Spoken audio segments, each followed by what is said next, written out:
Fala pessoal, tudo bem? Sejam bem-vindos ao podcast História de um Crime. E hoje vamos falar sobre o crime do tambor. Esse crime, ele me chamou muita atenção e pelas pesquisas que eu fiz eu não vi nenhum podcast que ainda relatou esse caso. Então, hoje vamos falar sobre ele.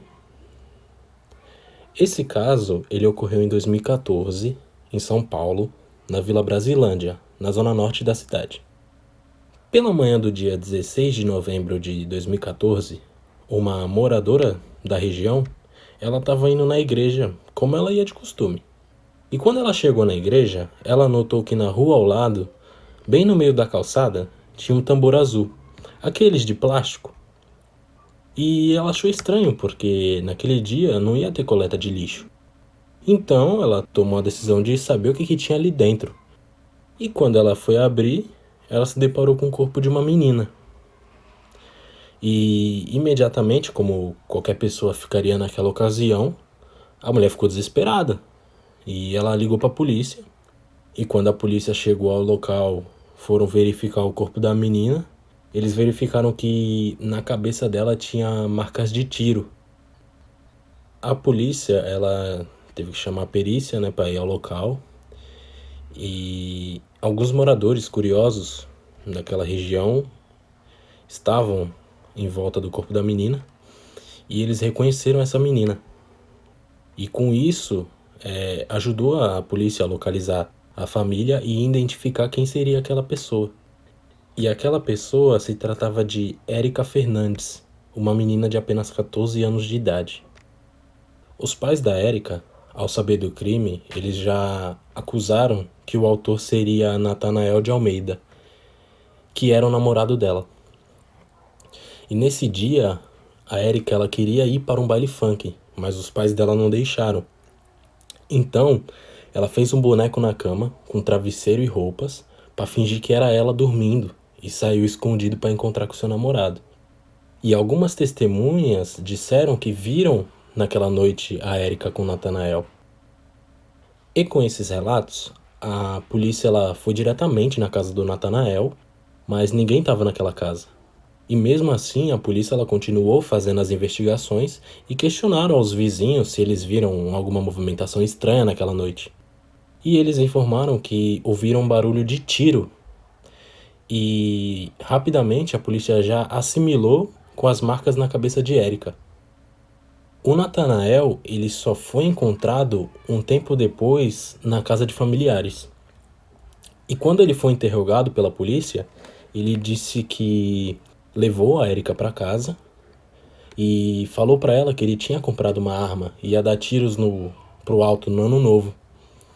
E ela ficou curiosa e ela queria ver. Aí quando ela pegou a arma na mão, ela ficou brincando com essa arma e de repente ela apontou para a cabeça dela e atirou. Ou seja, o Natanael falou que ela cometeu um suicídio.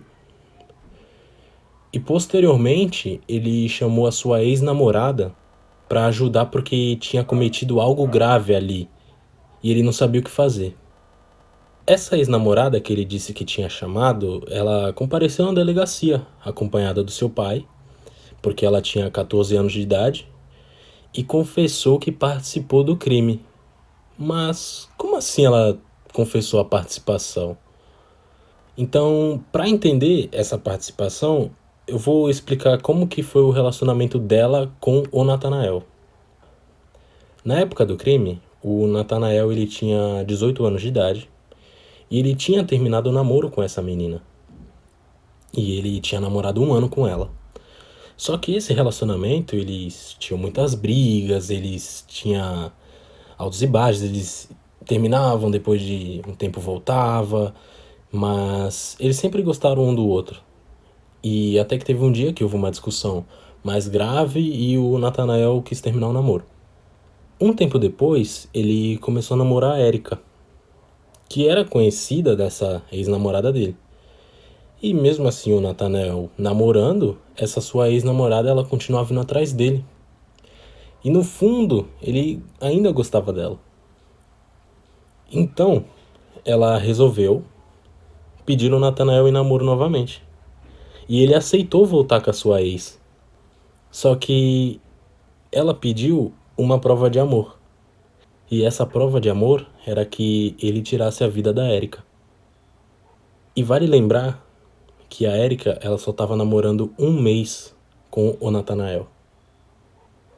A menina ainda confessou que no dia do crime ela ficou escondida em um guarda-roupa, esperando o Nathanael chegar em casa com a Erika.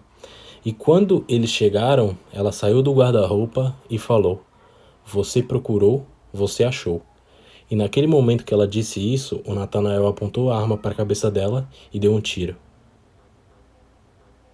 A polícia, ela também conseguiu falar com o pai do Nathanael, e ele disse que naquela noite ele chegou por volta das 5:30 da manhã, porque ele estava em uma vigília na igreja.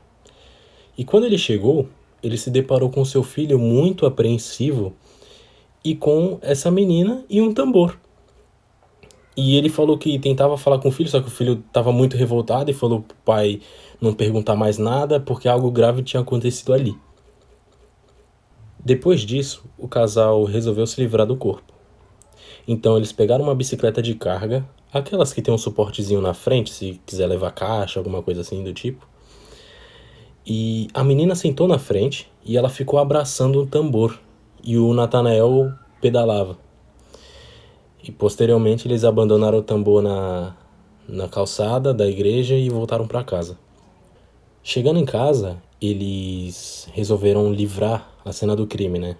Sumir com as provas.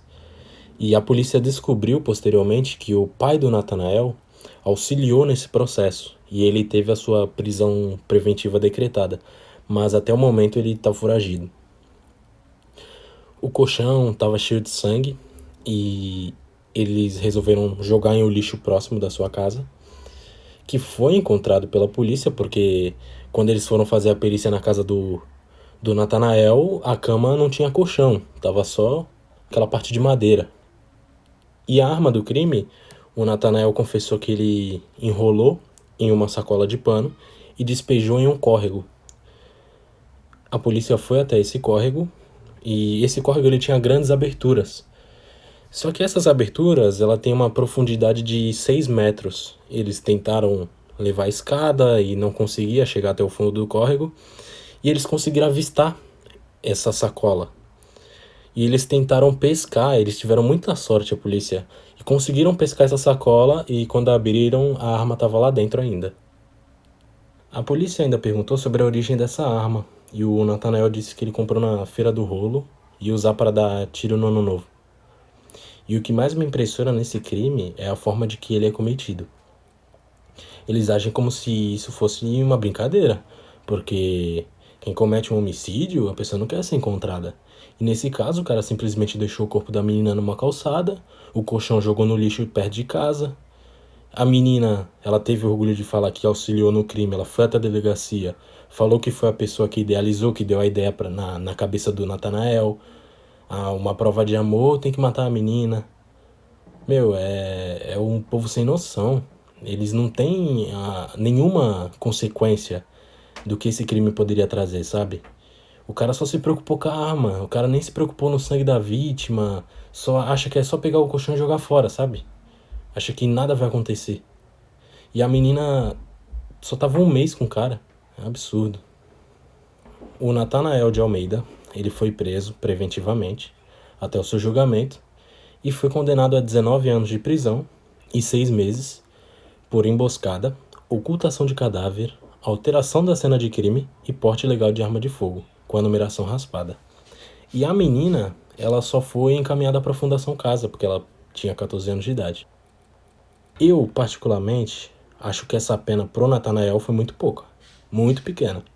Pela quantidade de coisa que ele fez no crime, é um absurdo. E atualmente, quem quiser ver mais esse caso, tem uma série chamada Investigação Criminal, que por sinal é muito boa, e ela está disponível lá na Amazon Prime Video. Quem quiser dar uma olhada, é uma boa recomendação. E eu não estou fazendo propaganda da Amazon, até porque eu não sou patrocinado, mas se eles quiserem patrocinar esse podcast, é só chamar, não tem problema algum.